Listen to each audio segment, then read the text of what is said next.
Class 9th का विज्ञान यहाँ तक हो गया था। यहाँ से पढ़ना। पदार्थ की अवस्था तीन होती है: ठोस, द्रव और गैस। ठोस की अवस्था। क्रियाकलाप: निम्नलिखित वस्तुओं को एकत्रित करें: पेन, किताब, सुई और धागों के टुकड़ा।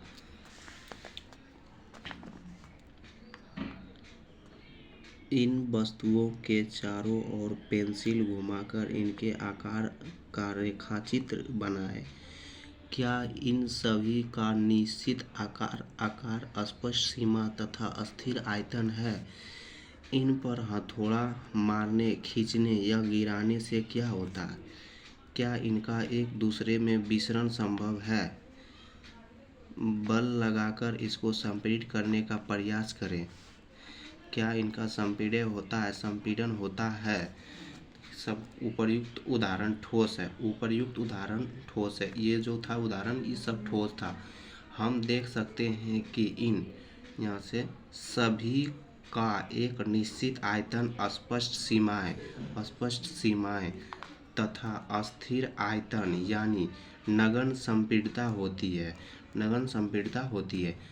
बाह्य बल लगाने पर भी ठोस अपने आकार को बनाए रखते हैं। बल लगाने पर ठोस टूट सकते हैं, लेकिन इनका आकार नहीं बदलता। बल लगाने पर जो है ठोस टूट सकता है, बट आकार नहीं बदलता, इसलिए ये दृढ़ होते हैं। रबड़ बैंड को क्या माना जाए?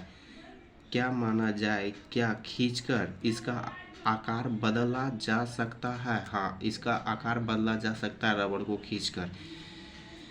विभिन्न आकार के बर्तनों में रखने पर चीनी और नमक उन्हीं बर्तनों के आकार ले लेते हैं। क्या ये ठोस है?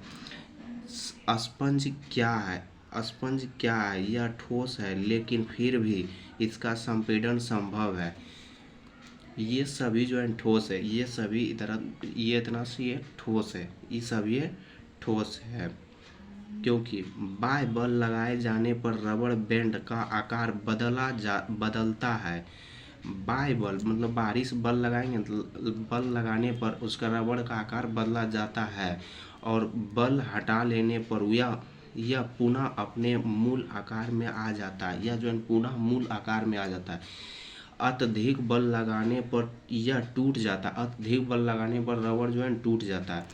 चाहे हम शर्करा या नमक को अपने हाथ में लें या किसी प्लेट या जार में रखें, इनके क्रिस्टल के आकार नहीं बदलते हैं। हम शर्करा में चीनी या नमक जो है प्लेट में लेंगे तो इसका आकार नहीं बदलता।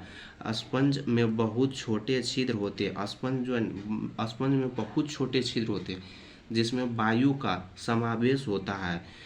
जब हम इसे दबाते हैं तो ये वायु बाहर निकलती है, जिससे इसका संपीड़न संभव होता है।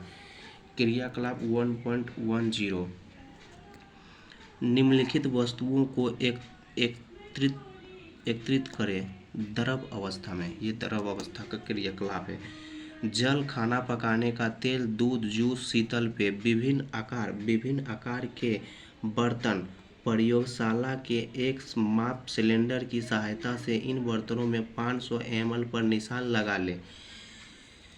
इन द्रवों को फर्श पर डाल देने पर क्या होगा?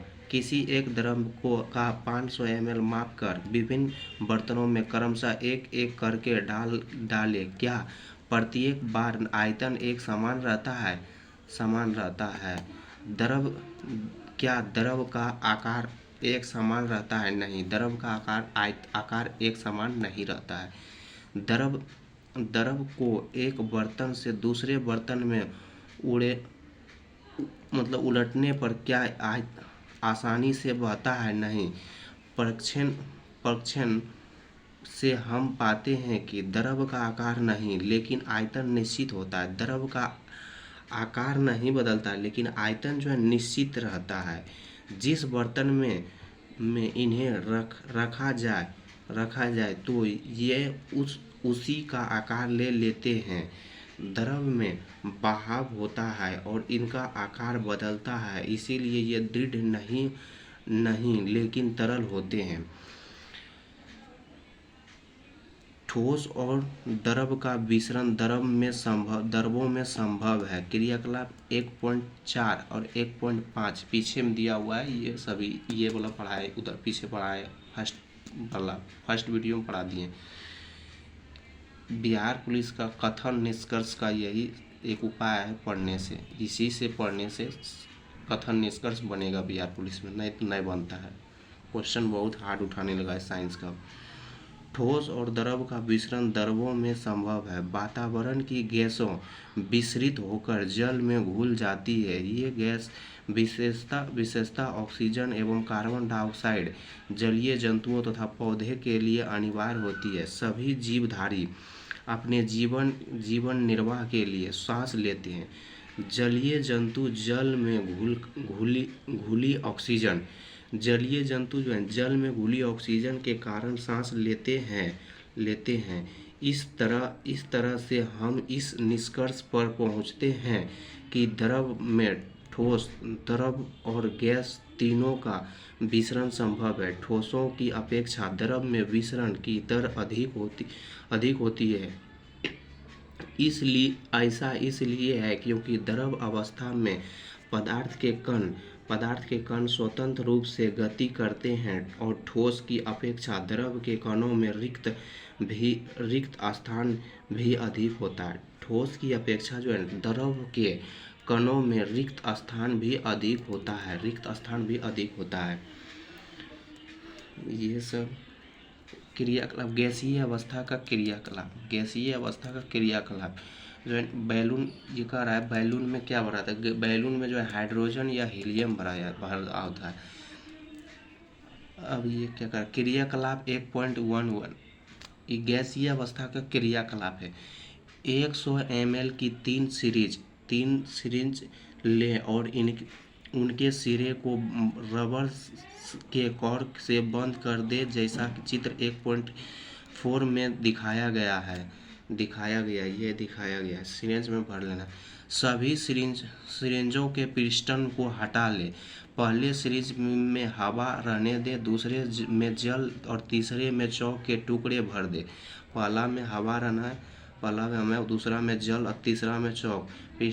पिस्टन को वापस सिरिंज में लगाएं। सिरिंज के पिस्टन की गतिशीलता आसान करने के लिए उस पर थोड़ी वैक्सीन लगा दें। अब पिस्टन को सिरिंज में डालकर संपीड़न करने की कोशिश करें। बोल रहा है लगा के सबसे पहले तो हवा में जाएगा, उसके बाद पानी में, लेकिन चौक में नहीं जाएगा। इस नीचे है चौक, तो चौक में नहीं जाएगा। हमने देखा कि ठोसों एवं द्रवों की तुलना में गैसों की संपीड़ितता काफ़ी अधिक होती है। हमने देखा कि ठोसों एवं द्रवों की तुलना में गैसों की संपीड़ितता काफ़ी अधिक होती है। हवा में काफ़ी कम होती थी, इसलिए अधिक होती है किसमें, ठोसों में। हमारे घरों में खाना बनाने की उपयोग की जाने वाली द्रवीकृत पेट्रोलियम गैस LPG या अस्पतालों में दिए जाने वाले ऑक्सीजन सिलेंडर में संपीड़ित गैस होती है। आजकल वाहनों में ईंधन के